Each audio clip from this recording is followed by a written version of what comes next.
আসসালামু আলাইকুম, সবাই কেমন আছেন? আশা করি আল্লাহর রহমতে অনেক ভালো আছেন। প্রচন্ড শীত, সকালবেলা ঘুম থেকে উঠতে অনেক কষ্ট হয়। তারপরে কই কি রান্না করবো, যাই হোক রান্না বড়া কি করবো, যাই দিয়ে বাজার টাজার অনেক শর্ট। তাই বাজারে গেলাম।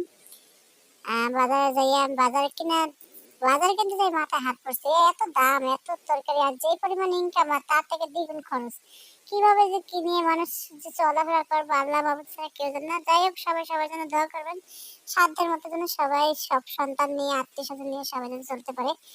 যাই হোক আমি বাজার থেকে ফিরে এসে আর রান্না করতে ইচ্ছা করলো না। যাই হোক আমি সাধারণভাবে কোনো কিছু করে এবার খাই, তো সেজন্য ধনিয়া পাতা কাঁচামরিচ দিয়ে ভর্তা করবো, সেজন্য আমি সবকিছু উপকরণ বেটে বাইজে নিয়েছি তেলে।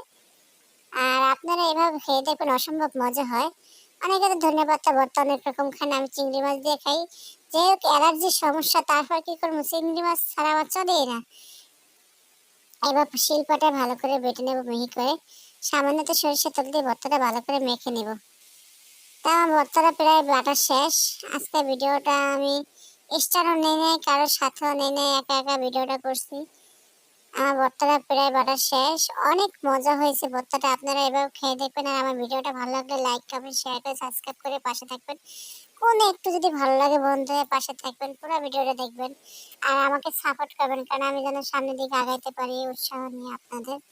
একজন আরেকজনের জন্যই তো। সে এক পর্যায়ে হয়ে গেল, পরে কি করবো, পাড়ায় কটা ভাত আমি ধরে নিলাম। অনেক মজা হয় পাড়ায় ভাত খেলে ভর্তা শেষে। সবাই ভালো থাকবেন, আল্লাহ হাফেজ, আমার জন্য দোয়া করবেন।